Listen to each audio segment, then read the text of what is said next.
¿Hay que hacerse protestante para ser un buen católico? Vae mihi sinon evangil sabero. Primera de Corintios 9:16. Entiendo que a algunas personas no les es familiar el lenguaje utilizado por el autor del presente artículo. Por desgracia, no se puede redactar de una manera más simple, porque perdería su profundidad y su veracidad. Sin referirnos a las vías inesperadas en las que se vieron los padres del concilio al tratarse ciertos esquemas desarraigados del magisterio de la Iglesia, pretendemos en las páginas que siguen hacernos eco de aquella palabra que los padres del concilio no han podido olvidar. Caveamus, cuidémonos. Cuidémonos de que nos influya un espíritu absolutamente inconciliable con el que los pontífices romanos y los precedentes concilios se esforzaron incansablemente por difundir entre los cristianos. No se trata de un espíritu de progreso, sino de ruptura y de suicidio. Las declaraciones de algunos padres a ese respecto son orientadoras. Unos afirman que entre las declaraciones pasadas y las de los autores de determinados esquemas no existe contradicción, porque las circunstancias se han modificado. Cuanto el magisterio de la Iglesia ha afirmado hace 100 años regía para aquellos tiempos, pero no para los nuestros. Hay otros que se refugian en el misterio de la Iglesia. Otros consideran que un concilio tiene por objeto modificar la doctrina de los concilios anteriores. Por último, otros sostienen que todo el concilio está por encima del magisterio ordinario, por lo cual puede prescindir de éste y bastarse por sí solo. Se oye, además, la voz de la prensa liberal afirmando que por fin la Iglesia admite la evolución del dogma. ¿Es posible discernir el motivo, al menos aparente, que permitió a esas tesis revolucionarias instalarse oficialmente en las deliberaciones del concilio? Nos creemos con autoridad para afirmar que ello se produjo a favor de un ecumenismo presentado primero como católico y que durante el curso de las sesiones se transformó en ecumenismo racionalista. Ese espíritu de ecumenismo no católico ha sido el instrumento del cual manos misteriosas se sirvieron para intentar quebrar y pervertir la doctrina enseñada desde los tiempos evangélicos hasta nuestros días, doctrina por la que ha corrido y sigue corriendo tanta sangre de mártires. Por inconcebible que parezca, así ha sucedido. De ahora en adelante, en la historia de la Iglesia se hablará siempre de esas tesis contrarias a la doctrina que, so pretexto de ecumenismo, se presentaron a los padres conciliares del Vaticano II. De esa manera se hicieron esfuerzos para elaborar esquemas que atenúen o incluso hagan desaparecer ciertos puntos de doctrina específicamente católica que pudieran desagradar a los ortodoxos y especialmente a los protestantes. Quisiéramos abordar algunos ejemplos de las nuevas tesis propuestas. Nos parece útil desarrollar las tesis católicas tradicionales sobre tales puntos, pues se trata de una doctrina conocida por todos, enseñada en nuestros catecismos, que nutre nuestra liturgia y que ha sido objeto de las más firmes y luminosas enseñanzas de los papas desde hace un siglo. Expresar el dolor que experimentaron los padres firmemente aferrados a la continuidad de la doctrina, al escuchar la exposición de las nuevas tesis hecha por los relatores oficiales de las comisiones, es tarea imposible. Pensábamos en las voces de los papas, cuyos cuerpos yacían sepultados en el preciso lugar donde nos encontrábamos. Pensábamos en el inmenso escándalo que pronto haría la prensa por su manera de transmitir esas exposiciones. La primacía de Pedro. Veamos primero la primacía de Pedro, a la cual se quiere desplazar en beneficio de una colegialidad mal definida y mal comprendida, que culmina en un desafío al sentido común. ¿Cuánto mejor y más provechoso hubiera sido señalar la función del obispo en la Iglesia con relación a su grey particular bajo la vigilancia de Pedro, y mostrar cómo, a través de esa grey particular, se debe por caridad a la Iglesia universal, comenzando por las iglesias que le son próximas, siguiendo por las de las misiones, y luego por la Iglesia entera, pero en dependencia inmediata de Pedro, que es el único que se debe en justicia y directamente a todas las iglesias y a toda la Iglesia. Pero veamos la tesis nueva y las dos afirmaciones que contiene. Primero, todo, absolutamente todo poder sobre la Iglesia ha sido confiado solamente a Pedro. Segundo, todo ese mismo poder ha sido confiado también a Pedro y a los apóstoles colectivamente. Si verdaderamente todo el poder ha sido confiado solo a Pedro, lo que los otros puedan tener lo habrán recibido de él. Si los obispos tienen con Pedro una parte en el gobierno universal, parte que Pedro no puede quitarles. Ya Pedro no tiene todo el poder él solo. Que no hablen de misterio. La contradicción es manifiesta. En el segundo caso, Pedro no tiene sino la cuota mayor del poder, lo cual ha sido condenado por el Vaticano I.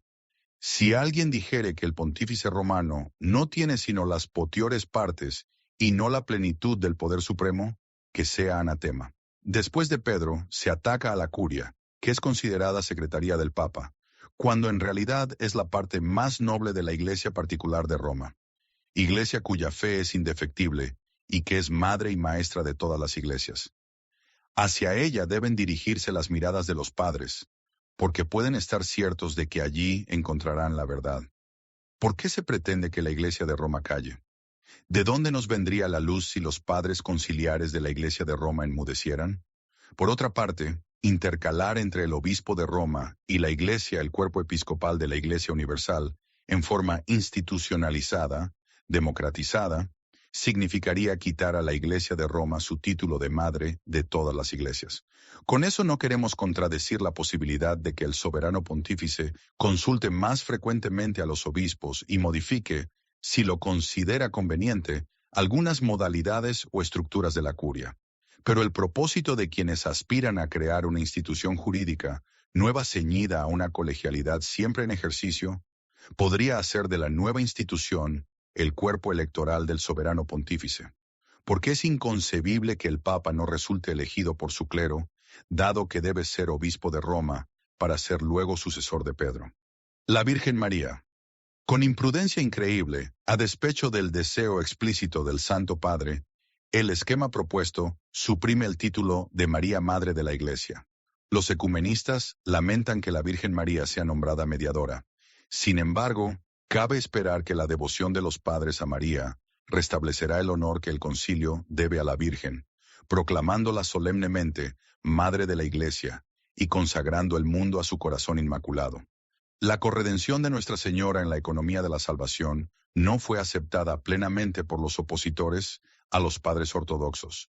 En un anterior artículo expliqué in extenso el porqué de la corredención de Nuestra Señora. La Eucaristía. Se habrá observado que a propósito de la Eucaristía, aunque este tema no ha sido tratado ex profeso, existen dos alusiones tendientes a disminuir la estimación de la presencia real de nuestro Señor. Al final del esquema sobre las Sagradas Escrituras, se pone a la Eucaristía en un mismo pie de igualdad con las Escrituras. Esto no puede ser. ¿Cómo no pensar en todos esos evangelios que desde entonces han reemplazado a la Eucaristía en los altares mayores de nuestras iglesias? Se afirma, por otra parte, que los protestantes carecen de la plena realidad de la Eucaristía. ¿De qué Eucaristía se trata? Ciertamente no puede ser de la Eucaristía católica, pues la presencia real no está entre ellos, así como la sacramental. Por lo tanto, se trata de una Eucaristía protestante. La revelación. En todos los esquemas relativos a la revelación, se tiende a minimizar el valor de la tradición en provecho de la Escritura, al estilo protestante. Se reprocha exageradamente a los fieles y a los sacerdotes no alentar una mayor devoción a la Sagrada Escritura. En efecto, las Escrituras han sido destinadas a la comunidad del pueblo de Dios en sus jefes y no a cada miembro individual aisladamente, como sostienen los protestantes. Por eso la Iglesia, como una madre, brinda la leche de la doctrina a sus hijos mediante su feliz presentación en la liturgia, en el catecismo, en la homilía dominical. Está dentro del orden de la naturaleza que la Escritura nos sea enseñada por personas autorizadas. Así lo ha querido nuestro Señor. Nada tenemos que tomar de los protestantes, cuya historia ha demostrado suficientemente que por sí sola la Escritura no puede mantener la unidad ni preservar del error. La verdad de la Iglesia. La verdad de la Iglesia tiene evidentemente consecuencias que molestan a los protestantes y también a ciertos católicos imbuidos de liberalismo. En lo sucesivo, el nuevo dogma que ocupará el lugar que correspondía a la verdad de la Iglesia será el de la dignidad de la persona humana, junto con el bien supremo de la libertad. Entiéndase bien, nuevo dogma, no contenido en la revelación divina de la Iglesia. Dos nociones que se evita definir con claridad. De ello se sigue, según nuestros novadores, que la libertad de manifestar públicamente la religión de su propia conciencia es un derecho estricto de toda persona humana que ninguna otra persona del mundo puede prohibir. Se hace alusión en donde todos tienen la razón y la verdad se vuelve subjetiva y deja de ser objetiva, a la libertad de conciencia. Que sea una religión verdadera o falsa, que promueva virtudes o vicios, poco les importa. El único límite será un bien común que evitan celosamente definir. Por consiguiente, se haría necesario revisar los acuerdos entre el Vaticano y las naciones que con toda justicia reconocen una situación preferencial a la religión católica. El Estado debería ser neutro en materia de religión. Habría que revisar muchas constituciones de Estado, no solamente en las naciones de religión católica. ¿Habrán pensado esos nuevos legisladores de la naturaleza humana que el Papa también es jefe de Estado? ¿Se lo invitará a laicizar el Vaticano?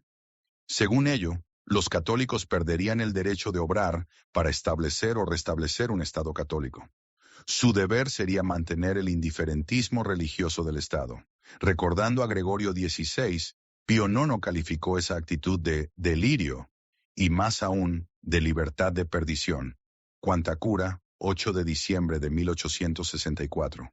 León XIII trató el tema en su admirable encíclica Libertas Prestantissimum. Pero todo eso era adecuado para su época, no para 1964. La libertad que desean quienes la consideran un bien absoluto es quimérica. Si se admite que la libertad suele estar restringida en el orden moral, ¿cuánto más no lo estará en el orden de la elección intelectual? Dios ha atendido admirablemente las deficiencias de la naturaleza humana por medio de las familias que nos rodean, aquella en la cual hemos nacido y que debe educarnos, es decir, la patria, cuyos dirigentes deben facilitar el desarrollo normal de las familias hacia la perfección material, moral y espiritual.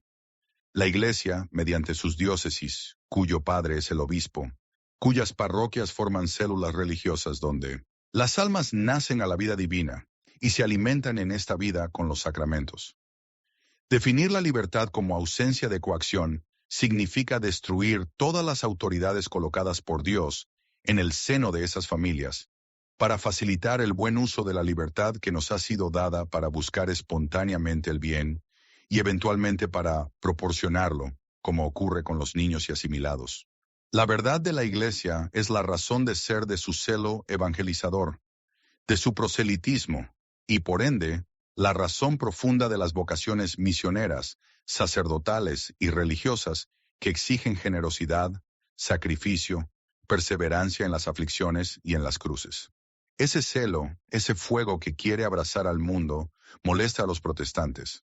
Se trazará, pues, un esquema sobre la Iglesia en el mundo que evitará celosamente hablar de evangelización. Toda la ciudad terrestre podrá construirse sin que se dé en ella intervención a los sacerdotes, religiosos o religiosas, sacramentos, sacrificio de la misa, instituciones católicas, como escuelas, obras espirituales y materiales de caridad. En semejante espíritu, un esquema sobre las misiones se hace muy difícil. ¿Pensarán los innovadores llenar así los seminarios y noviciados? La verdad de la Iglesia es también razón de ser de las escuelas católicas. Con el nuevo dogma se insinúa que sería preferible fusionarlas con las demás escuelas, en tanto éstas observen el derecho natural. Evidentemente, no queda lugar para hermanos ni hermanas docentes. La admirable encíclica de Pío XI sobre la educación de la juventud era para 1929, no para 1964. La doctrina social de la Iglesia. También la doctrina social de la Iglesia molesta al ecumenismo. Por ello se nos dirá que la distribución de la propiedad está librada a la prudencia de los hombres y a las instituciones de los pueblos, dado que ninguna parte de la tierra ni ningún bien ha sido conferida por Dios a ningún hombre en particular.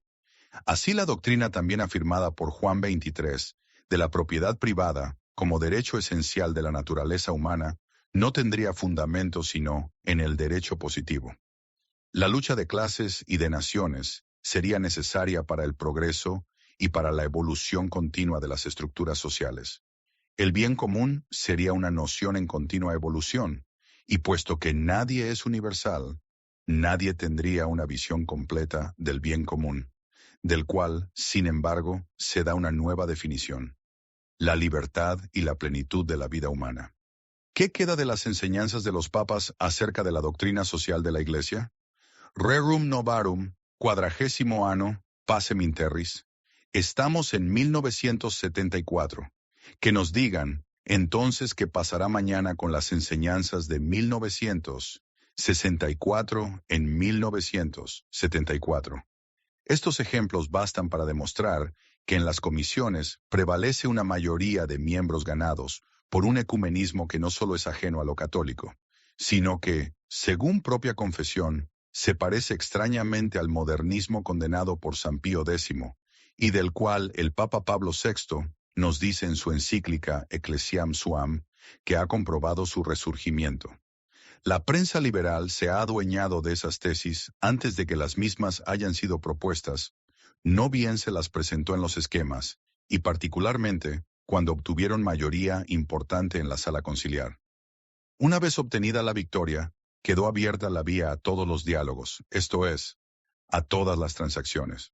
Por fin concluían, es decir, tenían fin la papolatría y el régimen monárquico de la Iglesia, el Santo Oficio y el Index, las conciencias quedaban liberadas, etc.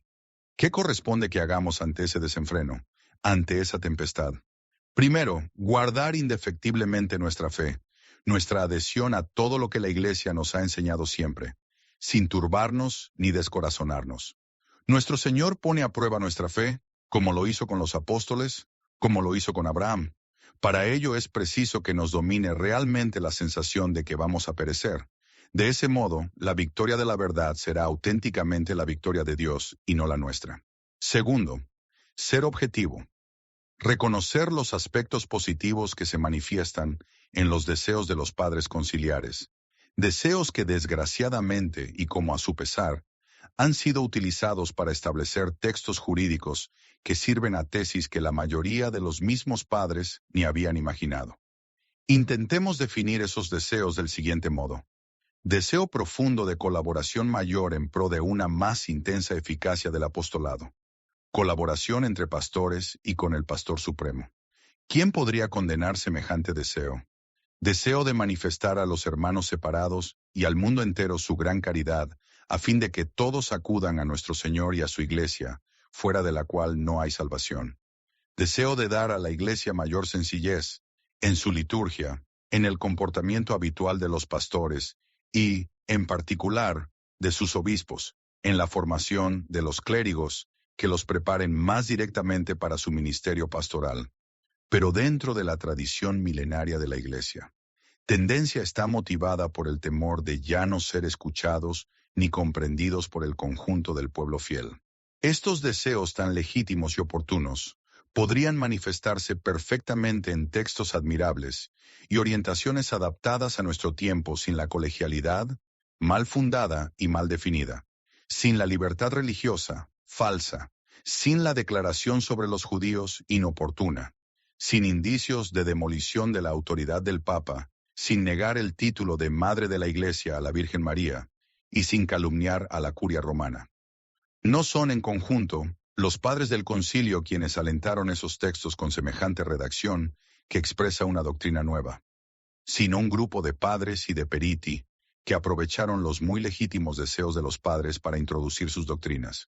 Los esquemas, gracias a Dios, no tienen todavía redacción definitiva. El Papa aún no los ha aprobado en sesión pública. Por lo demás, el concilio ha afirmado su voluntad de no definir ningún dogma nuevo, sino de ser un concilio pastoral y ecuménico. La Iglesia de Roma, única e indefectible entre todas las iglesias particulares, permanece firmemente en la fe. La mayoría de los cardenales no aprueba las nuevas tesis. Los padres conciliares que desempeñan tareas importantes en la Iglesia romana, así como la mayoría, sin la casi totalidad de los teólogos romanos, no se colocan junto a los innovadores. Eso es fundamental, pues los fieles del mundo entero deben unirse en torno de esa Iglesia de Roma, maestra de verdad, Ya lo afirmó así San Ireneo. Tercero, afirmar nuestra fe públicamente sin desfallecimientos, en la prensa, en nuestras conversaciones, en nuestra correspondencia.